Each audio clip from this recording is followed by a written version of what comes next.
years as principal of the Brambles veterinary practice in Churchdown, it has been a privilege and pleasure to have enjoyed the company of so many dedicated people, including Sue, Angie, and Claire, among others, whose efforts over 3 decades I truly appreciated.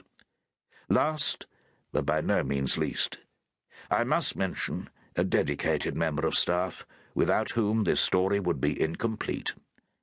I was indeed fortunate, at an early time in my life, to meet my wife, Angela, someone who shared the same interests as me, and without whom these memoirs of a Cotswold vet would have been very different. Introduction. Writing a book relating to my veterinary career was something I'd never considered until I was approached by Matilda Richards, a commissioning editor at a local publishing company, at the end of a talk I'd given that mainly revolved around the village of Churchdown, where I'd put up my plate in 1972. While preparing for the talk, I reflected on some of the events that led me to contemplate starting my own practice. I began to realize just how much had happened during my life, and how much of it was a mix of success and failure. The more I thought about the past, the more recollections vividly returned to my mind.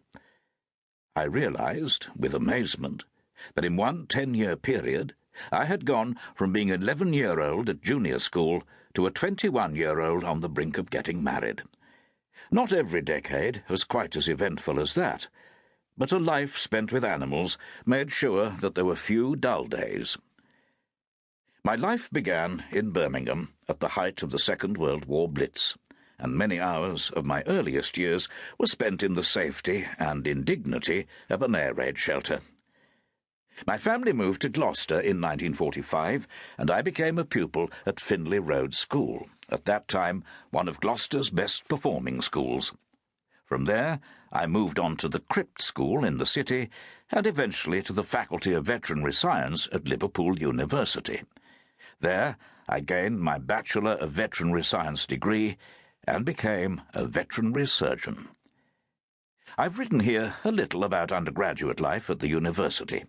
It was a time when students were genuinely hard up and under the continual stress of learning and taking exams that had to be passed. Fortunately, you were not on your own, and the pressures were shared in the company of a small group of students who were experiencing the same stress. It was amazing how a pint, a chat, and a laugh in our local pub kept our spirits up. I was particularly fortunate in having a special mate to cheer me up. In the middle of what seemed a never-ending course, Angela, my long-standing Gloucestershire girlfriend, and I married at St. Philip and St. James's Church, Hucklecote, in 1963. Not surprisingly, most of my vet student year grew to become lifelong friends.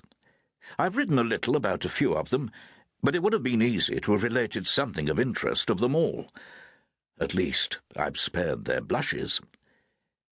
I began my first job at a veterinary practice in Crudwell, Wiltshire, in 1966. It was a fast learning curve being a young veterinary surgeon. My boss was unique, and I've tried to describe what life with him was like. Although it's fair to say he would never get away with it today, he did provide some incredible memories. When I left his practice, I joked to friends at the time that if I ever wrote a book, half of it would be devoted to my first 2 years in the Crudwell practice.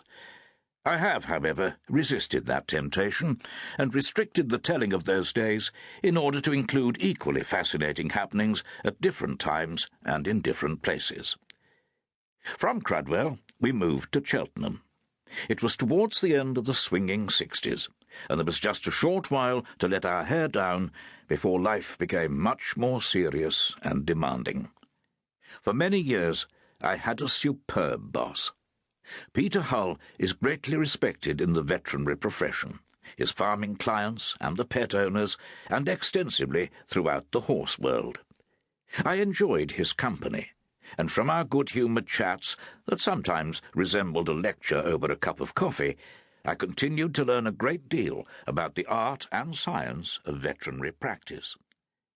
We parted company when I left his practice. To keep listening to this audiobook, I've left you a link in the description so you can do it, at no cost thanks to Audible's 30-day free trial.